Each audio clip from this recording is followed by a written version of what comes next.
Bom dia a todos e a todas. Nessa manhã nós damos continuidade às mesas redondas do ciclo do seminário de estágio. E é com alegria que nós recebemos a professora Marília Gago, da Universidade do Minho. E antes de ela começar, eu faço uma pequena apresentação, ok?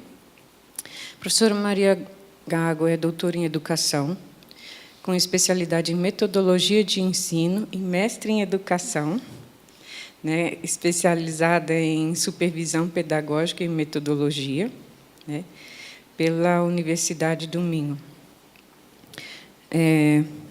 Eu vou citar apenas alguns artigos, né, para a gente ter ideia da relevância do trabalho dela e do alcance.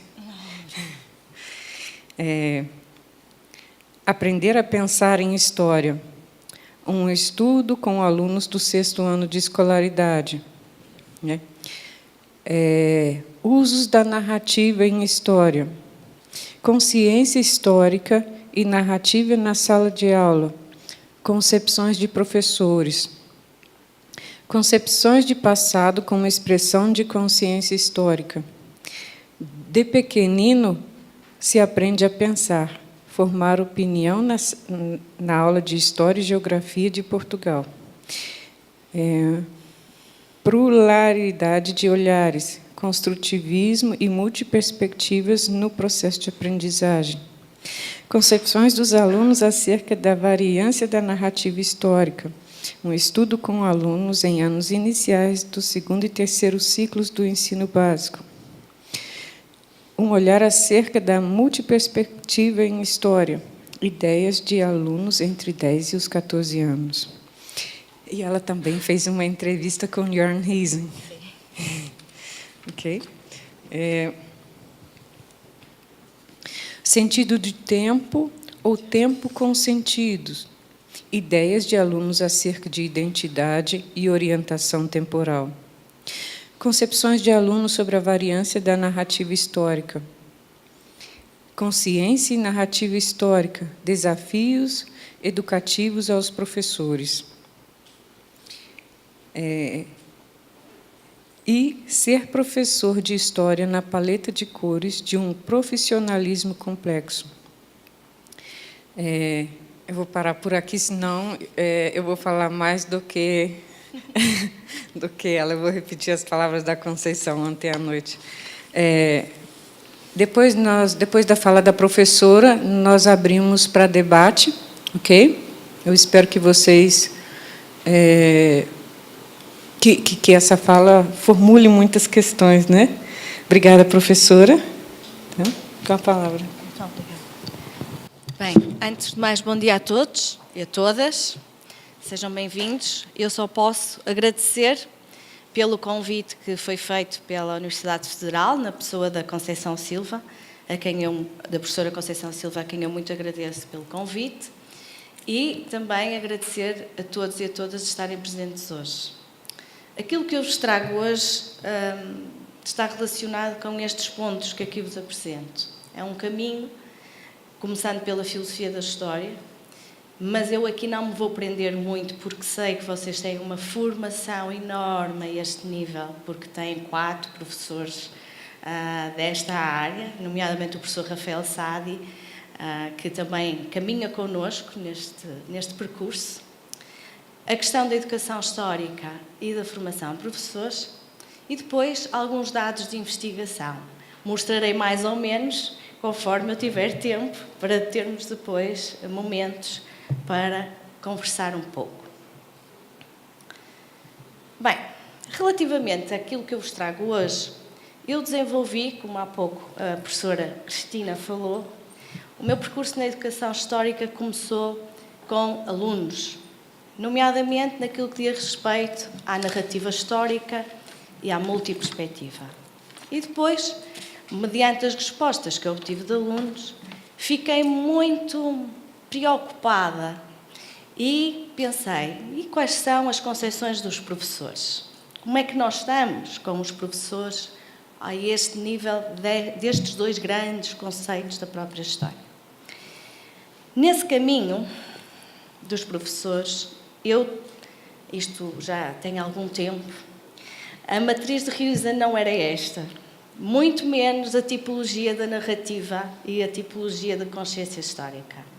Ou seja, nessa altura, Huizan falava-nos das quatro tipologias a nível de consciência histórica e da narrativa, e por isso mesmo, com esta evolução do próprio olhar de Huizan, eu senti necessidade de voltar a olhar para os dados e tentar compreender que ideias é que estes professores, à luz desta nova teoria de Huizan, eles estavam a trabalhar. Eu não vou explicar a matriz de Huizan, porque vocês conhecem-na com certeza, mas a grande preocupação é, estamos só aqui a lidar ao nível do domínio da vida prática, ou estamos a caminhar para o domínio do conhecimento, numa lógica de nível de reflexão teórica?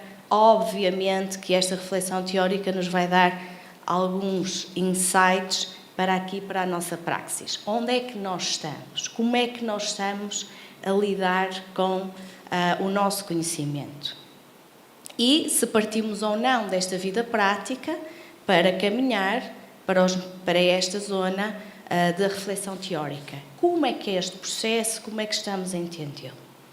E, portanto, pensando agora nestes níveis de competência que o Huizan nos apresentou em 2015, como é que, e eu entendo, mas depois podemos debater esta componente, eu entendo que esta nova resposta que o Huizan nos dá a nível do conceito da consciência histórica das próprias narrativas, para mim faz mais sentido. Esta lógica de uma espiral positiva, de uma espiral ascendente, em que através da crítica eu posso ir trabalhando a níveis de sofisticação do meu pensamento e da minha consciência histórica diferente. Isto não quer dizer que nós estejamos sempre a trabalhar com o mesmo nível de consciência histórica. Existem questões em que nós provavelmente temos uma perspectiva mais tradicional e outras em que podemos ter uma questão mais genética ou ontogenética. Eu prefiro o ontogenético ao genético, para não haver aquela... O genético parece que está tudo muito determinado pela própria genética, pelo ADN. E eu creio que nós, na nossa ciência, o onto faz-nos muita falta.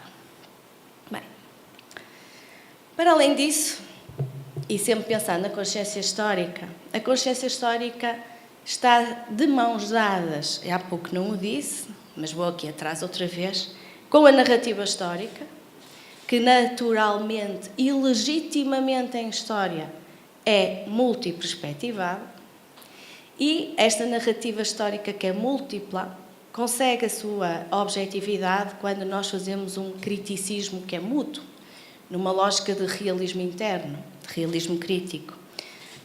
E a este nível, pensarmos também que esta própria narrativa forma e informa a identidade. Identidade essa que, obviamente, também é multiperspectivada. E ela não é só multiperspectivada. Eu trago-vos aqui o Garfield.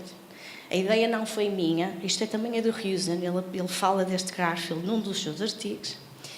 E esta nossa identidade, muitas vezes, ela, na maioria das vezes, é autocentrada. Por isso o Garfield diz que se eu não fosse eu, não gostava muito de mim próprio. Ou seja, se calhar não achava muita graça à minha pessoa.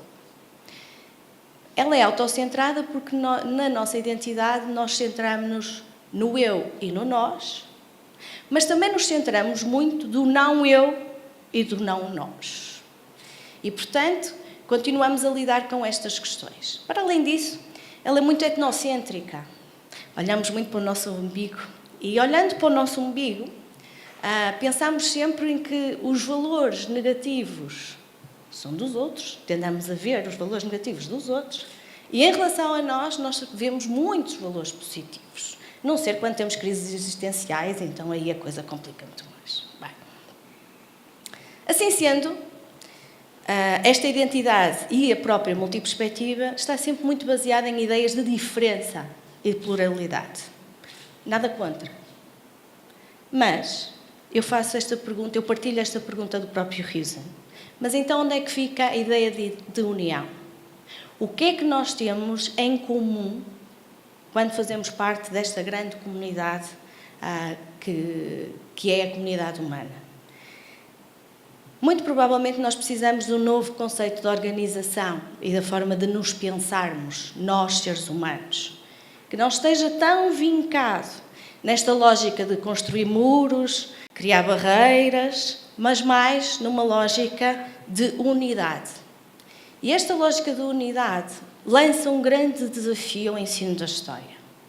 Lança o desafio do ensino da história, quer para os educadores de professores, para os formadores de professores, quer para os próprios professores, que é ensinar e aprender a ser um ser humano.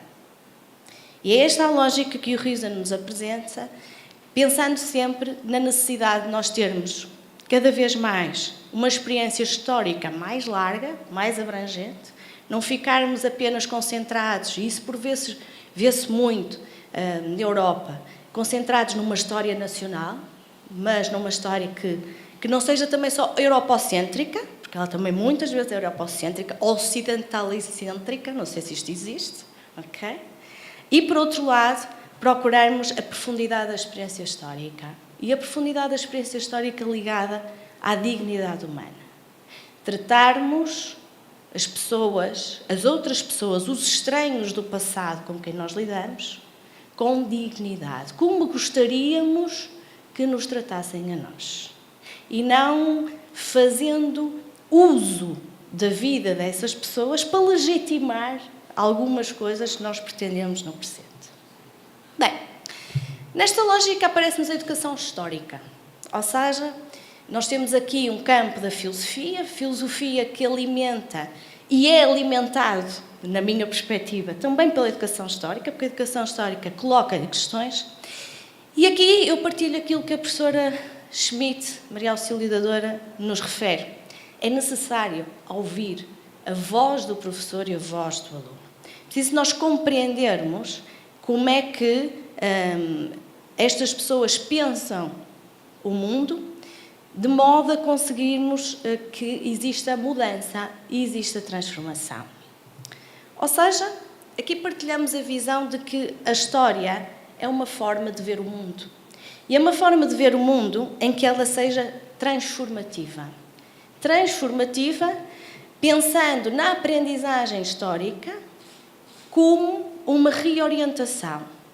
Uma reorientação cognitiva em que eu consigo ver o mundo de formas mais complexas e aí eu tomo decisões e ajo de forma diferente. Ajo de forma diferente porque eu estou a ver este mundo numa lógica compreensiva que está sempre em desenvolvimento. Não basta, e permitam, temos aqui alguns alunos, eu fiz o meu percurso académico, eu já não preciso de repensar. Nós precisamos repensar a cada momento. E cada momento repensar o mundo, repensar a forma como nós o analisamos e para que a nossa compreensão seja cada vez maior na lógica de mais desenvolvida, mais sofisticada. Nada está garantido. E a história também não está garantida. Nós tomamos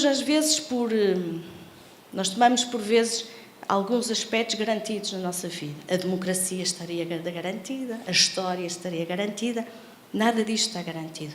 A cada momento nós temos que demonstrar como a história, como a própria democracia, nós temos que lutar por elas. E numa perspectiva desta história transformativa, baseada neste construtivismo social da cognição situada. Cognição situada porque a educação histórica tem esta ideia brilhante de andar a tentar buscar contributos de várias áreas. É a filosofia, é a parte educacional na lógica da cognição, é também a própria história substantiva e, portanto, tenta aqui harmonizar estes contributos. Esta cognição situada em que temos que ter sempre em atenção as ideias prévias e as carências dos sujeitos, as carências de orientação, pegando na ideia de Huizen, para iniciar esta aprendizagem e depois promover tarefas, promover desafios que conjuguem estes dois campos. A história factual, a história substantiva, como eu costumo dizer, as histórias que a história conta, e as componentes meta-históricas da própria história. Ou seja, os alicerces da própria ciência histórica. Como dizia ontem a professora Dolinha, eu vou deixar de chamar Maria Auxiliadora, fica estranho.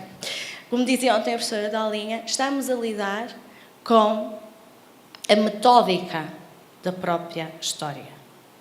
E, portanto, trabalharmos em simultâneo na sala de aula, seja ela qual for, de professores, de formação de professores ou de alunos nas suas salas, trabalhar sempre em sala de aula com tarefas que conjuguem estas duas componentes. Portanto, partimos das carências, propomos tarefas desafiadoras e depois promovemos a própria metacognição.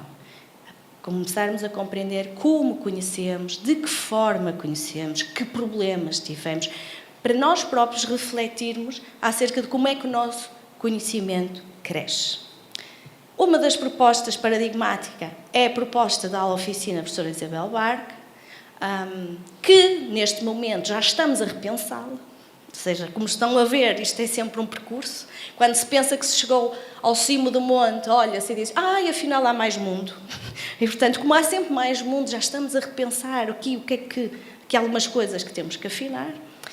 Isto porquê? Porque a aprendizagem histórica tem como sentido a lógica de ter um compromisso histórico com a própria humanidade. E é este o caminho que nós partilhamos. Bem, mas afinal de contas, o que é ser professor? E eu não tenho a resposta. Acreditem que não. Eu ando à procura. Uma das grandes tendências é pensar o professor numa lógica, numa identidade empreendedora, de gestor, de gerencialista, em que a grande preocupação é que eu cumpra os rankings, que eu cumpra determinadas rotinas e metas, de forma a que eu depois tenha um bom ranking, ou seja, que as escolas sejam bem conceituadas, que o professor, e agora estou a pensar mesmo nos professores de ensino superior, tem que ter não sei quantos artigos na ISIS, na Scopus, não sei o quê. Ou seja, estamos numa lógica de prestar contas. Quando nós pensamos nesta lógica de prestar contas, nós estamos numa identidade empresarial, em que temos que obedecer aos imperativos políticos e que estamos a responder às próprias demandas externas que nos são colocadas. E como vocês veem ali, conseguem ver, veem ali, há uma série de estudos que apontam que este é o tipo de profissionalismo que mais tem surgido um pouco por todo lado. Focado em metas, em burocracia, em demandas externas e prestação de contas.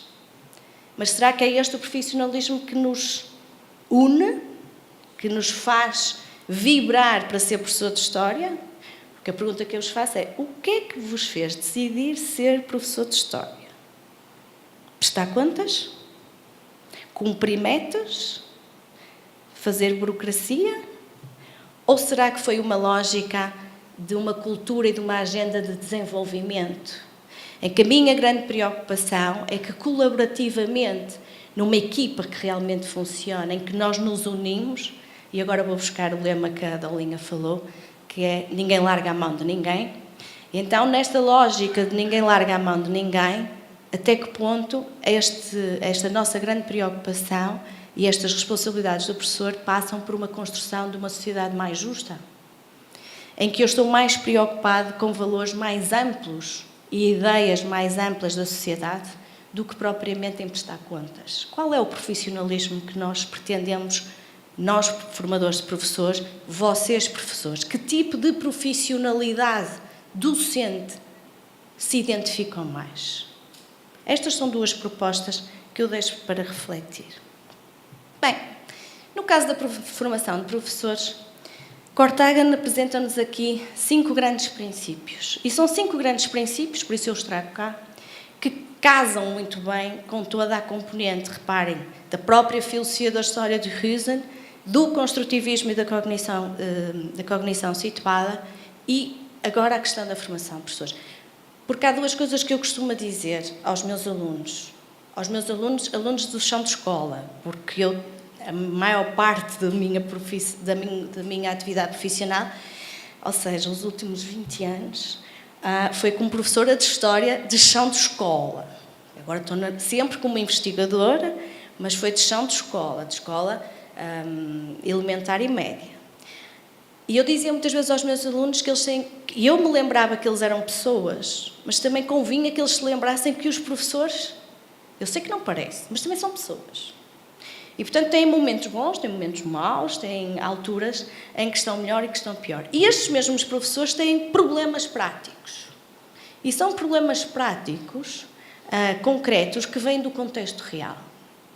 Portanto, na formação de professores, e deixem-me passar, eu acho que os alunos vão gostar, em vez de estarem o professor da universidade sentado no seu gabinete a imaginar qual será o problema do professor que aí vem para ele formar, é melhor perguntar.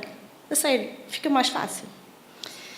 Para além disso, promover uma reflexão sistemática nesse mesmo professor, ou nesse futuro professor, acerca de si próprio e acerca dos seus alunos.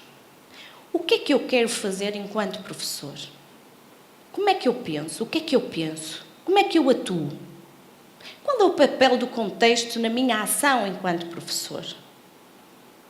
E quais são as relações entre estes aspectos todos para mim, professor? E já agora convinha lembrar que o professor só existe porque existem alunos na sala de aula.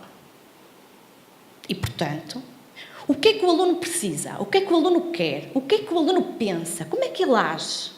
Isto também são perguntas que a própria formação de professores deve deixar um espaço de reflexão sistemática nos seus futuros professores e promovê-la para que ele possa crescer, ele possa evoluir. Evoluir pensando, e o próprio formador de professores, pensar nas próprias teorias a partilhar com esse futuro professor. Mas as teorias têm que ser baseadas em investigação. A investigação, e eu permito uma expressão que quase parece mal, investigação empírica. Eu tenho que ter dados, eu tenho que recolher dados, eu tenho que compreender como é que os alunos pensam na sala de aula, o que é que eles precisam, com o que é que eu estou a lidar. Porque se eu não fizer perguntas, eu vou fazer aquilo que os médicos fazem quando não sabem exatamente o problema de saúde que nós temos. Dão-nos um antibiótico de largo espectro. Ou seja, toda a gente come, permitam uma expressão muito coloquial, toda a gente come pela mesma medida. Mas essa medida pode não servir para o Manel, para o Joaquim, para a Maria. O Manel, o Joaquim e a Maria podem precisar de uma medida diferente. E eu, para isso, tenho que fazer investigação. E esta investigação é que me vai alimentar as teorias, e as teorias vão ajudar os professores a desenvolverem a sua profissão. As tarefas que são feitas no campo da investigação da educação histórica são super úteis para nós pensarmos as nossas aulas e pensarmos como desafiar os nossos alunos. É preciso aí ver os anexos, porque normalmente, como o tempo está a escoar agora, também nos artigos os investigadores não podem pôr tudo. E, portanto, às vezes põem coisas em anexo, que é para não ultrapassar as páginas do artigo. Bem, por outro lado, os formadores de professores têm uma grande tarefa. E essa grande tarefa é fazerem a escolha quanto às teorias que vão ser incluídas ou não nos seus programas de formação. Isto é muito bom. O ser humano tem esta coisa fantástica. Pode escolher se quiser. Agora, quando nós escolhemos, vem algo anexado, que é a parte pior. Somos responsáveis pelas nossas escolhas. E isso faz doer a barriga. Permitam uma expressão. Mas na formação de professores, somos nós que temos que pensar bem que tipo de teoria estamos a utilizar. Porquê? Porque é muito necessário nesta formação de professores haver a integração da teoria e da prática. Mas não é a integração da teoria e da prática em que o professor da universidade vai ajudar o aluno a planear as suas aulas, a sua ação educativa. Não. Para além disto, é necessário que este mesmo professor, quer o professor que forma professores, quer o professor que está na sala de aula, se transforme num investigador social. Faça investigação. Por outro lado, e a professora Margarida falava nisso na sua mesa, a necessidade da integração das várias disciplinas académicas. Porque, por vezes, parece que há assim uns divórcios. Uns pautam-se por uma linha, outros pautam-se por outra, e os futuros professores dizem, afinal de contas, eu faço o quê? Eu vou por onde? Qual é o caminho? Bem, aqui temos um esquema que o Cortaga nos coloca relativamente à possibilidade da formação, em que nós partimos sempre de um nível mais imediato e inconsciente, em que o próprio professor ou o futuro professor tem uma série de ideias de como é que deve ser a prática e vai agindo sem refletir. Depois, quando começa a estar na sua própria prática, ele começa a ter um conhecimento pessoal, mas ainda não é bem refletido, ainda é algo que é muito deste nível. Portanto, se quiserem, pensando na matriz de Huizen, ainda estamos abaixo da linha. Estamos nas questões de vida prática, na praxis. E depois, conforme a formação de professores vai colocando alguns momentos de reflexão, e aqui na reflexão eu continuo a dizer, não é reflexão por reflexão, é reflexão orientada. O que é que eu quero? Como é que vou fazer? Porquê é que vou fazer? Então, estamos aqui já no nível da teoria formal, e é na articulação deste conhecimento, desta prática e desta teoria que nós temos aqui o grande desenvolvimento, que é a articulação sustentada. E, portanto, esta é uma possibilidade. Bem, já falei muito. O que é que eu vos trago aqui? Trago-vos alguns dados da investigação que fiz. Eu, obviamente, não sozinha, fiz esta investigação apoiada por pessoas que me nortearam um caminho, nomeadamente a professora Isabel Barca e o professor Peter Lee do Reino Unido. E aquilo que nós procuramos foi perceber que ideias de consciência histórica e de narrativa histórica apresentavam os professores portugueses. Estes professores portugueses e futuros professores de História. Fizemos uma amostra que é estratificada, ou seja, quisemos ver diferentes anos de serviço, diferentes universidades, serem do Norte, Centro e Sul. Portugal é pequeníssimo, mas mesmo assim ainda temos Norte, Centro e Sul. De escola pública, de escola privada. Eu nem quero imaginar o que era fazer uma amostra destas no Brasil. Não quero, porque em Portugal foi rápido, eu fui rápido. Eu, em 6 horas corro Portugal de uma ponta à outra, 7, pronto, de carro. Por isso, aqui, nem ideia do que é que isso significaria.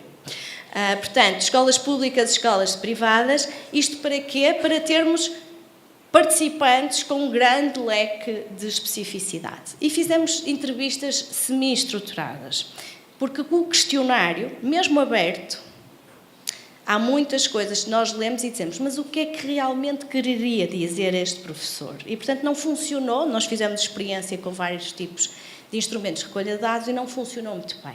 As entrevistas semi-estruturadas é mais fácil. Quando nós vemos ali uma coisa que ainda não percebemos, vamos atrás dela. E então conhecemos melhor. Bem, o que é que nós temos então aqui? Aquilo que surgiram das ideias dos alunos, dos alunos, futuros professores e de professores de História, estavam relacionados com 2 grandes construtos, consciência histórica e narrativa. Estes 2 grandes construtos eram alimentados, a consciência pela significância, pela identidade, pela orientação temporal e pelo tempo histórico, como é que ele era percebido. E no caso da narrativa histórica, estava muito centrada na aprendizagem dos alunos e na objetividade. Mediante estes construtos, nós criamos na altura estes 4 perfis de ideias, não são perfis de professores, são perfis de ideias que nos surgiram e, como vocês podem ver aqui nestes perfis de ideias, estava por detrás a própria tipologia de consciência histórica e de narrativa histórica de Husserl. Estes 2 primeiros perfis de ideias muito assentes numa consciência histórica e numa narrativa tradicional. Este aqui começa a tentar caminhar para uma lógica, o primeiro tradicional, estes outros 2 e exemplar, sendo que um deles começa a caminhar para o ontogenético, e este aqui, este que está no topo, era assim, a nossa tentativa, é que ele estava ali já próximo do ontogenético. Portanto, nada disto é muito fixo, não é eu gosto muito de Piaget, mas não é tudo muito pré-determinado. Isto tem oscilações, tem aproximações, tem emergências. E, portanto, aqui nesta altura em Portugal não surgia a tal consciência histórica crítica. Isso foi um dado que nós achamos interessante, aquela consciência histórica crítica que é a própria negação e corte com o passado, não surgia em Portugal, e agora, mediante esta nova abordagem de Huizen, faz muito mais sentido.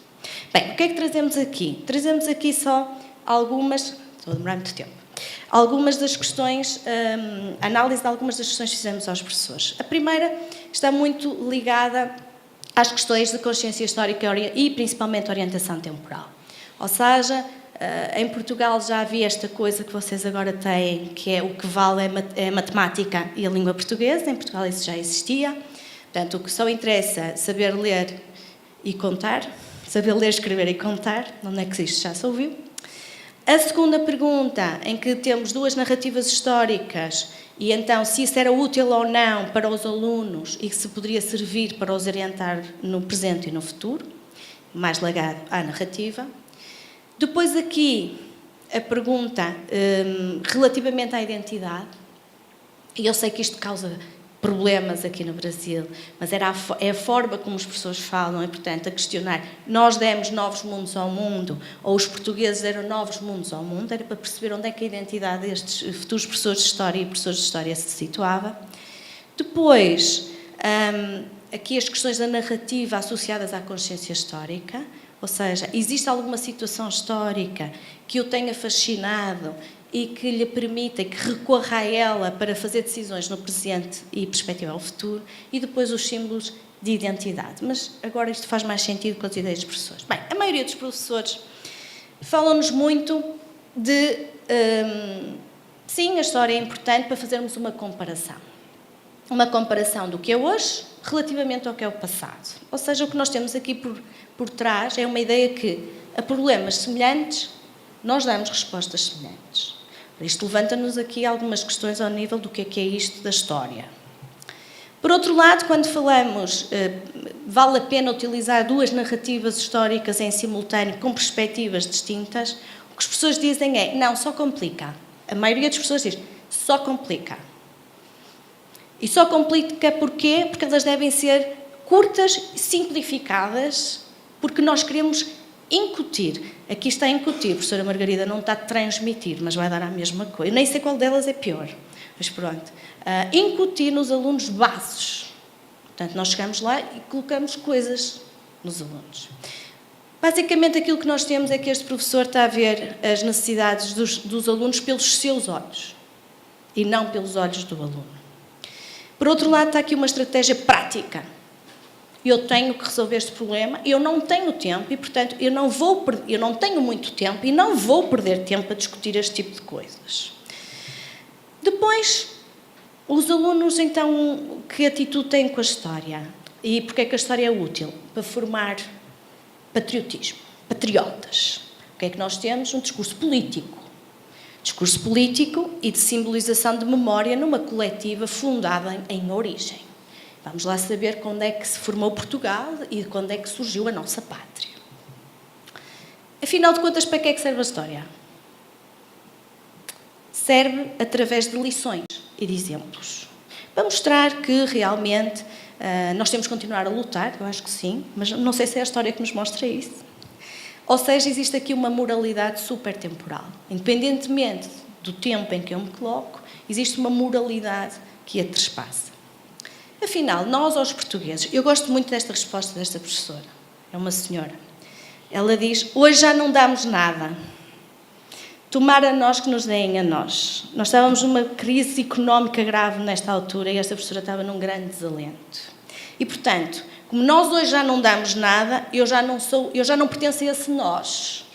Já foram os portugueses, que não sei muito bem quem são, digo eu. Ou seja, há aqui uma ruptura. Há aqui uma lógica crítica de descontinuidade. E depois, a que é que recorre? Mal dos meus pecados que venho para o Brasil dizer que esta senhora recorre aos descobrimentos. Provavelmente ela também me diz que o Brasil foi descoberto pelos portugueses. Ou seja, o que é que nós temos aqui? Mais uma vez, um discurso político de memória coletiva que é fundada na distinção e no orgulho. Reparem que aqui o foco é sempre essa lógica. Ou seja, temos aqui o domínio da vida prática, associado à crença em teorias de ensino e de aprendizagem e a responder a demandas externas. Eu tenho que cumprir o programa, não posso perder tempo. Se quiserem, temos aqui uma lógica de profissionalismo gerencialista que há bocado vos apresentei. Os alunos experienciam a história através dos exemplos e são os exemplos da própria história que os vão orientar, porque eles vão ser competentes nas regras gerais. Uma crise económica leva sempre a determinados mecanismos. Uma crise económica, estou a falar em crise económica, que é um exemplo que muitas vezes as pessoas dão, ou seja, é sempre assim, vai correr sempre assim.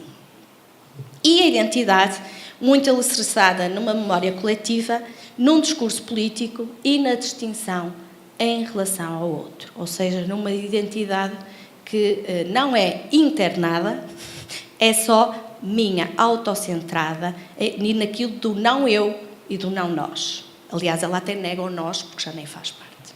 Bem, alguns, mas não, aqueles foi a maioria dos professores. Alguns professores apresentam-nos outras ideias. Neste caso em concreto, esta professora faz uma crítica às próprias demandas externas. A história ensinada está muito preocupada com o conteúdo e não está nada preocupada com a dimensão pessoal e cívica.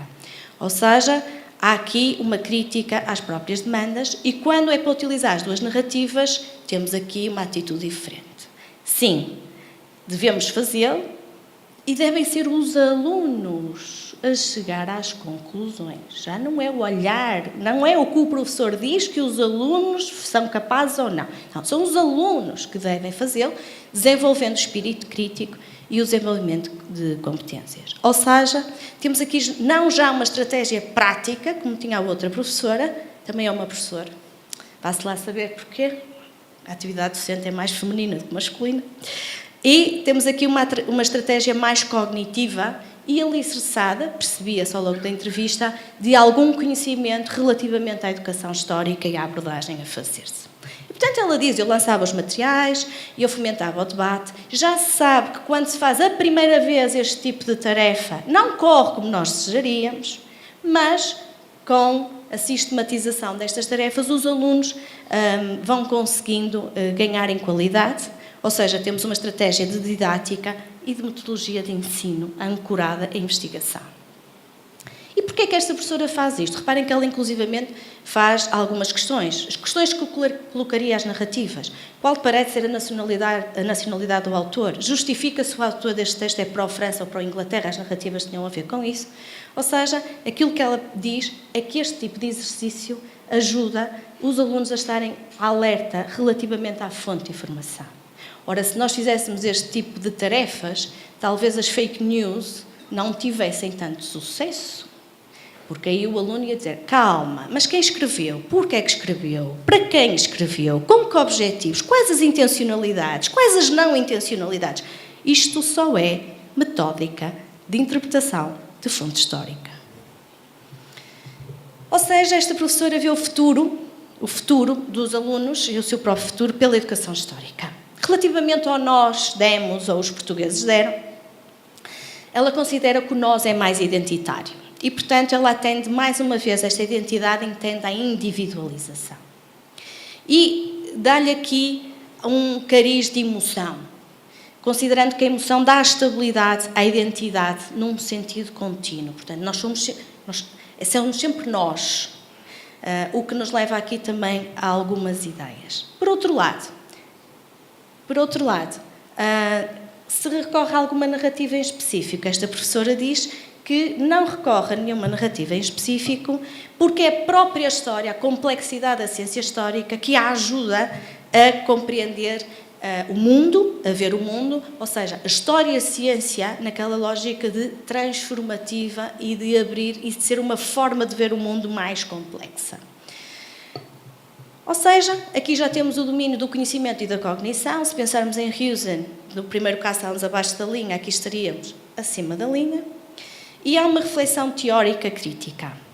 Por outro lado, estes alunos vivenciam a experiência histórica em termos contextuais, de forma a poder ler o mundo e a tomarem decisões.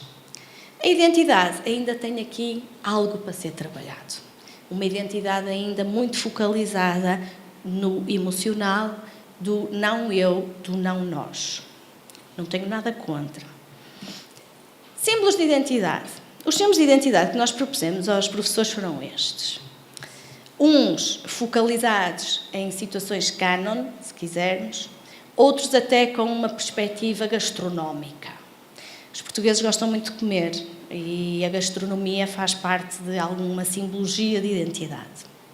Como podem reparar, são 8 possibilidades de escolha, mas os professores só podiam classificar 7, de 1 a 7, sendo que o 7 seria o símbolo mais identificativo e o 7 o menos identificativo. E o 8º, o que nós pedíamos é que justificassem a não escolha. Porque quando nós pedimos para justificar a não escolha, é mais complexo, obriga-nos a repensar a escolha.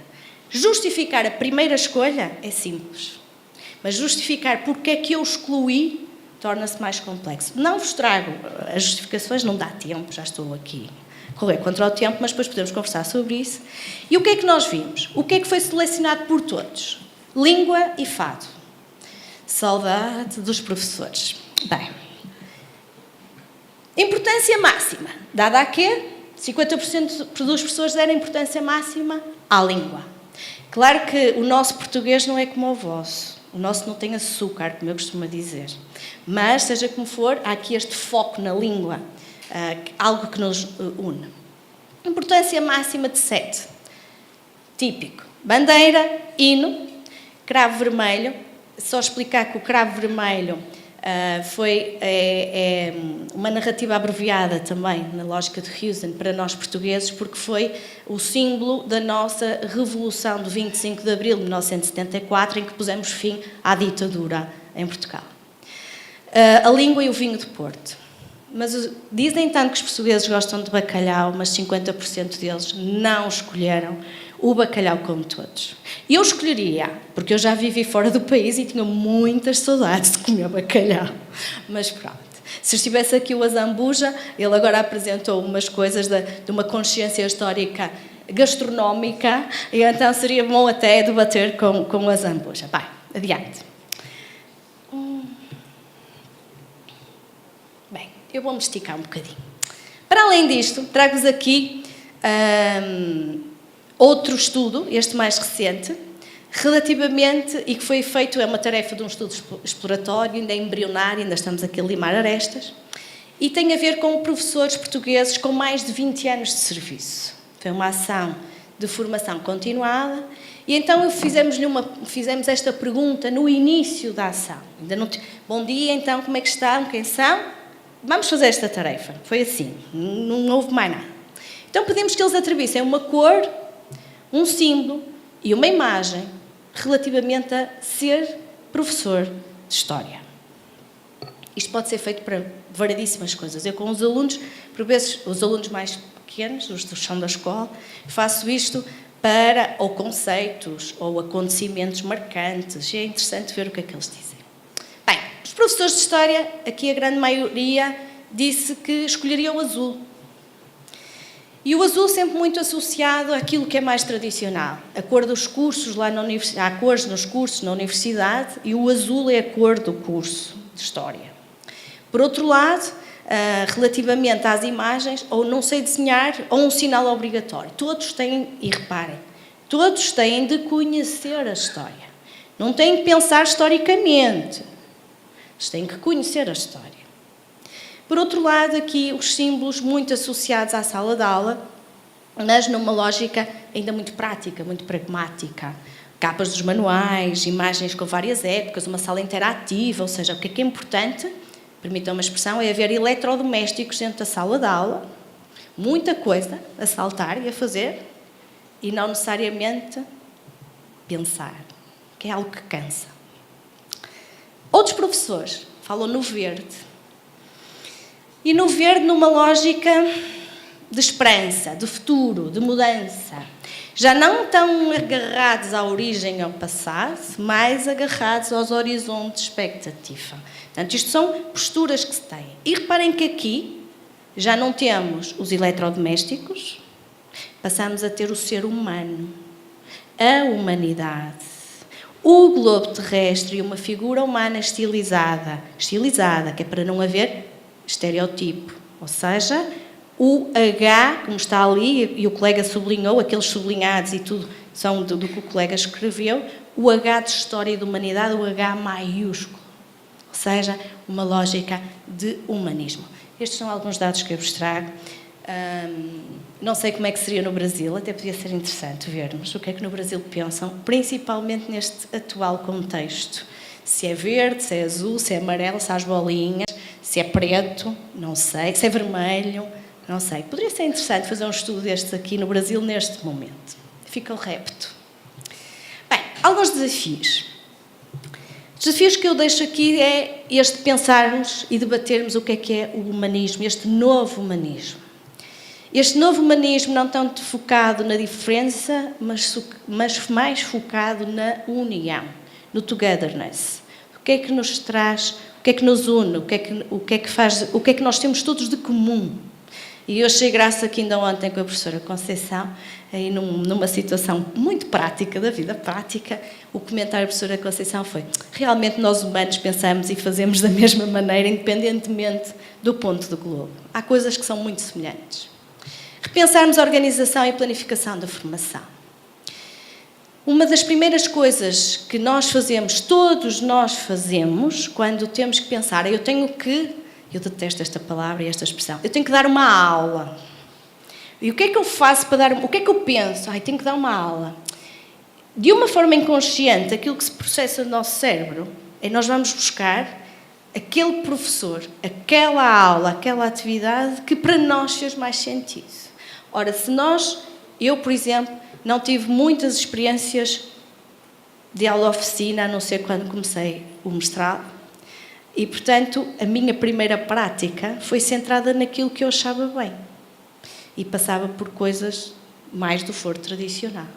E, portanto, nós próprios, formadores, temos que pensar e repensar como é que planeamos esta formação e que tipo de lógicas é que estamos a dar, e permitam-me a expressão, nós aprendemos muito por modelo. Por exemplo, nas nossas aulas, como é que estão a ser as nossas aulas enquanto formadores de professores? São teóricas? São teórico-práticas? São práticas? São desafiadoras? São reprodutoras? O que é que se passa? E depois que isto seja algo não só de uma aula, não só de um professor, mas de vários. Mas isto é muito difícil na academia. Em Portugal, no Brasil, eu acho que no mundo. Acho. Nunca fiz investigação no campo, por isso não sei. Não posso afirmar. Depois, estamos numa lógica de performatividade ou estamos numa lógica de profissionalismo democrático? O que é que nós queremos formar? Estamos a promover um saber aditivo ou estamos a promover um saber transformativo? O que é que nós queremos? Para nós formadores professores e também os professores na sala de aula. E depois, para mim, está aqui em último porque para mim é uma das bases disto tudo. Investigação. Ir ao chão da sala de aula, ir ao chão da escola e investigar com situações concretas. Para vermos aquilo que surge, como surge, porque é que surge e de que forma podemos transformar. Isto porquê? Porque se nós pretendemos este entendimento intercultural, nós temos que reconstruir identidades. E reconstruir identidades que não se foquem só na origem e em normas válidas intemporalmente, mas sim que tenham em atenção a fragmentação, a própria contradição e a contingência. E pensar, não ficar tanto a olhar lá para trás e pensar nos nossos horizontes de expectativa. Para quê? Para que a nossa humanidade, a nossa noção de humanidade não seja numa lógica exclusiva, mas sim uma humanidade inclusiva. Muito obrigada.